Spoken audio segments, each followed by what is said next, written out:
அனைவருக்கும் வணக்கம். ஜனவரி 26ஆம் தேதி வெள்ளிக்கிழமை இந்து தமிழ் நாளிதழோட எக்ஸாம் பாயிண்ட் ஆஃப் வியூவில் பார்க்க போகிறோம். ஹெட்லைன்ஸ் என்னென்னு பார்த்தோன்னா, மக்களவைத் தேர்தலையொட்டி உத்தரப்பிரதேசத்தில் பிரச்சாரம் தொடங்கினார் பிரதமர் அப்படிங்கிற செய்தி. 19,100 கோடியிலான திட்டங்களை தொடங்கி வைத்தார். நலத்திட்டங்கள் அனைத்தும் பயனாளிகள் சென்றடைவதை அரசு உறுதி செய்துள்ளதாக தெரிவிச்சிருக்காங்க. ஸோ மக்களவைத் தேர்தலையொட்டி பிரச்சாரம் தொடங்கப்பட்டதை தலைப்பு செய்தியை அன்றைக்கி கொடுத்துருக்காங்க. இன்று 75வது குடியரசு தினம். ஆளுநர் ரவி கொடியேற்றுகிறார். விருதுகளை வழங்குகிறார் முதல்வர் அப்படிங்கிற செய்தியும் கொடுத்துருக்காங்க.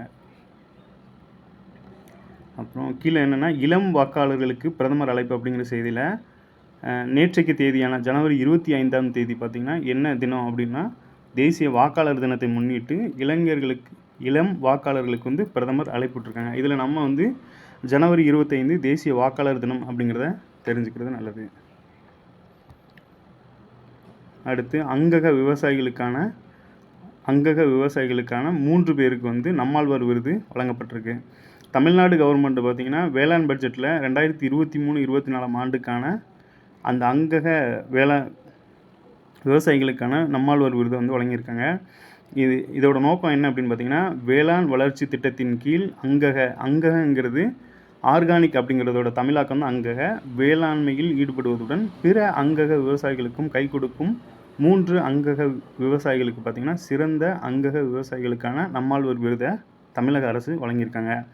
இதுக்கு பரிசு தொகை, சான்றிதழ், பதக்கமும் வழங்கப்பட்டிருக்கு. அந்த வகையில் முதல் பரிசு பெற்றவங்க யாருன்னு பார்த்தீங்கன்னா கோ. சித்தர் அப்படிங்கிறவங்க முதல் பரிசு பெற்றிருக்காங்க. 2ஆம் பரிசு பார்த்தோம்னா கே.வே. பழனிசாமிக்கும், 3வது பரிசு பார்த்திங்கன்னா கு. எழிலன் அவங்களுக்கும் வழங்கியிருக்காங்க. அப்போ முதல் பரிசு யாருன்னு பார்த்தீங்கன்னா கோ. சித்தர் அப்படிங்கிறவங்களுக்கு தமிழக அரசுக்கான நம்மாழ்வார் விருதை வழங்கியிருக்காங்க.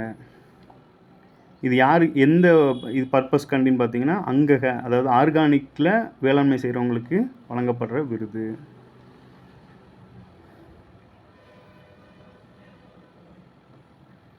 பொது அறிவில் இன்றைக்கி என்ன கொடுத்துருக்காங்கன்னா, இத்தாலியின் கிறிஸ்டோஃபர் கொலம்பஸ் தான் 1492 அமெரிக்காவை கண்டுபிடித்தார் என்று வரலாறு கூறுகிறது.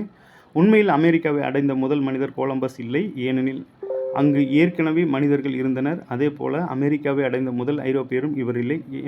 ஏனென்றால் வைக்கிங்கள் வட ஐரோப்பாவில் இருந்து 11ஆம் நூற்றாண்டில் அங்கே குடியேறியிருக்காங்க அப்படிங்கிற ஒரு செய்தி. என்ன அப்படின்னா, நம்ம காமனாகவே அமெரிக்காவை கண்டுபிடிச்சது யாருன்னா கொலம்பஸ்ங்கிறத வரலாறு சொல்கிறத நம்ம சொல்கிறோம்.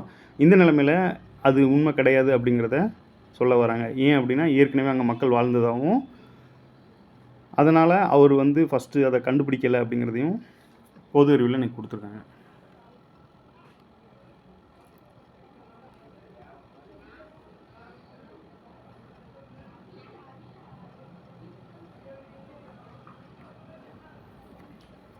கழுகுமலை வெட்டுவான் கோயிலில் பாதுகாக்கப்பட்ட பகுதியானது அப்படிங்கிறத தமிழக தொல்லியல் துறை அறிவிச்சிருக்காங்க. என்ன அப்படின்னா, கழுகுமலை வெட்டுவான் கோவில் பாதுகாக்கப்பட்ட பகுதியானது தமிழக தொல்லியல் துறை அறிவிச்சிருக்காங்க. இந்திய லெவலில் பார்த்தோன்னா ஆர்கியாலஜி சர்வே ஆஃப் இந்தியா அப்படின்னு ஒன்று இருக்கும். தமிழக லெவலில் தமிழக தொல்லியல் துறைனே ஒன்று இருக்கிறதுனால இந்த தமிழக தொல்லியல் துறை கழுகுமலை வெட்டுவான் கோவிலை பாதுகாக்கப்பட்ட பகுதியாக அறிவிச்சிருக்காங்க.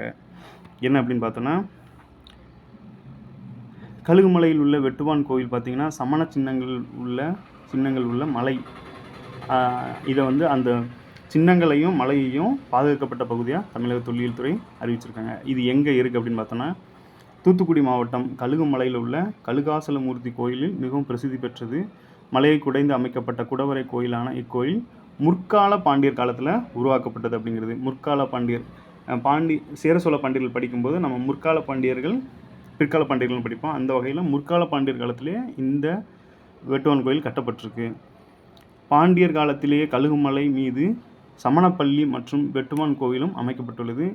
பெரிய மலைப்பாறையில் 7.50 மீட்டர் ஆழத்துக்கு சதுரமாக வெட்டி எடுத்து நடுப்பகுதி பாறை கோவிலாக செதுக்கப்பட்டுள்ளது. இதை வெட்டுவான் கோவில் என்றும் அழைக்கின்றனர். எல்லோராவில், அதாவது எல்லோராவில் உள்ள கைலாசநாதர் கோயில் போன்றே இந்த கோயிலும் அமைஞ்சிருக்கு அப்படிங்கிறத சொல்லியிருக்காங்க. இது தமிழகத்திலேயே இது ஒன்று தான் இருக்கிறதுனால இதோட தனி சிறப்பாக இருக்குது. இந்த நிலைமையில் இந்த பாதுகாக்கப்பட்ட மரபு சின்னங்கள் இந்த கோவிலை பாதுகாக்கப்பட்ட மரபு சின்னங்களில் லிஸ்ட் அவுட் பண்ணியிருக்காங்க அப்படிங்கிறது தான் இந்த நியூஸ் சொல்ல வருது. இது எக்ஸாம் பாயிண்ட் ஆஃப் வியூ எப்படி பார்க்கணும்னா, நமக்கு தொல்லியல்னு ஒரு டாபிக் இருக்கிறதுனால இந்த கழுகுமலை வெட்டுவான் கோயில் எந்த மாவட்டத்தில் இருக்குதுன்னு பார்த்தீங்கன்னா தூத்துக்குடி மாவட்டம். இது எந்த மன்னர் காலத்தில் அமைக்கப்பட்டதுன்னு பார்த்தீங்கன்னா முற்கால பாண்டியர் காலத்தில் இதை அமைச்சிருக்காங்க. ஸோ இதோட ஸ்பெஷல் என்னென்னு பார்த்தோன்னா, தமிழ்நாட்டிலே இது ஒன்று தான் இருக்கிறதுனால இதோட தனி சிறப்பு. இது வந்து எதை போன்று இருக்குது அப்படின்னா எல்லோரோட உள்ள கைலாசநாதர் கோயில் போன்று இருக்கிறதா சொல்லியிருக்காங்க.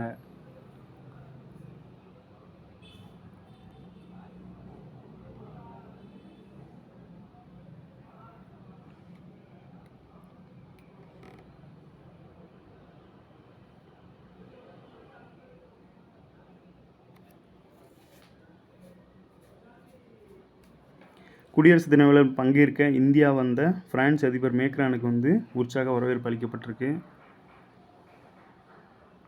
நாடு முழுவதும் இன்று பார்த்திங்கன்னா குடியரசு தின விழா கொண்டாடப்பட்டு இருக்கிற நிலைமையில் சிறப்பு விருந்தினராக பிரான்ஸோட அதிபர் இம்மானுவேல் மேக்ரான் வந்து கலந்து கொள்ள இருக்கிறாங்க. அவங்களுக்கு நேற்றுக்கு உற்சாக வரவேற்பு அளிச்சிருக்காங்க.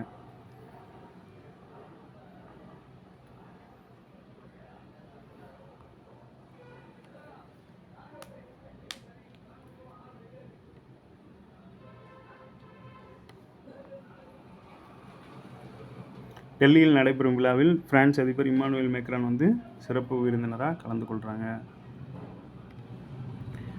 இந்த குடியரசு தின விழாவில் ஸ்பெஷல் என்னென்னு பார்த்தோன்னா 25 அலங்கார ஊர்திகள் பங்கு கொள்கிறாங்க. இதில் 16 பார்த்திங்கன்னா மாநிலங்களின் அலங்கார ஊர்திகளாகவும் 9 ஊர்திகள் பார்த்திங்கன்னா ஒரு துறையிலிருந்து மத்திய அரசோட துறைகள், அதாவது மத்திய உள்துறை, தகவல் தொழில்நுட்பம், வெளியுறவுத்துறை, விமான போக்குவரத்து, இந்திய விண்வெளித்துறை உள்ளிட்ட துறைகளிலிருந்து ஒரு 9 ஊர்திகள். இதில் ஸ்பெஷல் என்னென்னு பார்த்தோன்னா இஸ்ரோ சார்பில் சந்திராயன் 3 வந்து காட்சி அமைக்கப்பட்டிருக்கு.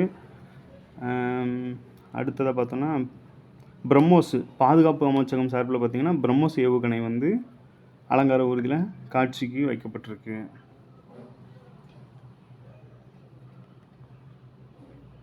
விருதுகளில் பார்த்தோன்னா கோவை நாட்டுப்புற கலைஞர் உட்பட 34 பேருக்கு பார்த்திங்கன்னா பத்மஸ்ரீ விருது அறிவிக்கப்பட்டிருக்கு. கடந்த 1954ஆம் ஆண்டு பத்ம விருதுகள் நிறுவப்பட்டன. முதல்ல பார்த்தோன்னா இந்த பத்ம விருதுகள் எப்போ இருந்து கொடுக்க ஆரம்பித்தாங்க அப்படின்னு பார்த்தீங்கன்னா 1954லேருந்து கொடுத்துட்ருக்காங்க. இதன்படி பார்த்தோன்னா என்னென்ன துறைகளுக்கெல்லாம் அப்படின்னா கலை, இலக்கியம், கல்வி, விளையாட்டு, மருத்துவம், சமூக சேவை, அறிவியல், அரசு பணி, வணிகம், தொழில் உள்ளிட்ட பல்வேறு துறைகளில் சிறந்து விளங்குபவர்களுக்கு இந்த பத்ம விபூஷன், பத்மபூஷன், பத்மஸ்ரீ விருதுகள் வந்து வழங்கப்பட்டுருக்கு. இது எப்போ கொடுக்குறாங்க அப்படின்னு பார்த்தீங்கன்னா இந்த குடியரசு தினத்துக்கு முந்தைய தினம் வந்து பத்ம விருதுகள் அறிவிக்கப்பட்டிருக்கும். குடியரசு தினத்துக்கு முந்தைய தினம் வந்து பத்ம விருதுகள் அறிவிக்கப்படும் அப்படிங்கிற செய்தி கொடுத்துருக்காங்க. இந்த வகையில் கோவையை சேர்ந்த இப்போ இந்தியா லெவலில் இது கொடுக்கும்போது தமிழ்நாட்டு லெவலில் பார்த்தோம்னா கோவையை சேர்ந்த பத்திரப்பனுக்கு வந்து பத்மஸ்ரீ விருது வந்து அறிவிக்கப்பட்டிருக்கு. இவர் என்ன பண்ணியிருக்காரு அப்படின்னா 50 ஆண்டுகளாக வள்ளி ஒயில் கும்மி நாட்டுப்புற கலையை வளர்த்து வருகிறார். இவர் பார்த்திங்கன்னா வள்ளி ஒயில் கும்மி நாட்டுப்புற கலையை 50 வருஷமாக மெயின்டைன் பண்ணிட்டு வந்ததுனால இவருக்கு வந்து பத்மஸ்ரீ விருது அறிவிக்கப்பட்டிருக்கு. இவர் எந்த மாவட்டத்தை சேர்ந்தவர் அப்படின்னா கோவையை சேர்ந்தவர். பத்திரப்பனுக்கு பத்மஸ்ரீ வழங்கப்பட்டிருக்கு. அப்புறம் முதல் பெண் பாகன் அப்படிங்கிற உங்களுக்கு இந்தியாவிலேயே முதல் பெண் பாகனாக இருந்த பார்வதி அம்மாளுக்கு வந்து வழங்கியிருக்காங்க. இந்தியாவின் முதல் பெண் பாகனான பார்வதி அம்மாளுக்கு பத்மஸ்ரீ விருது அறிவிக்கப்பட்டிருக்கு. இப்போ பத்மஸ்ரீயில் இந்தியா லெவலில் 34 பேருக்கு கொடுத்துருந்தாலும் இது ரெண்டும் ஹைலைட் ஆனது. ஏன் அப்படின்னா தமிழ்நாட்டு ரீதியாகவும் இந்தியாவிலேயே முதல் பெண் பாகன் அப்படிங்கிற ஸ்பெஷலையும் இந்த பார்வதி அம்மாள் பெற்றிருக்கிறதுனால இது ரெண்டும் இதில் ஹைலைட்டான விஷயமா இருக்குது. நன்றி. மீண்டும் நாளை சந்திப்போம்.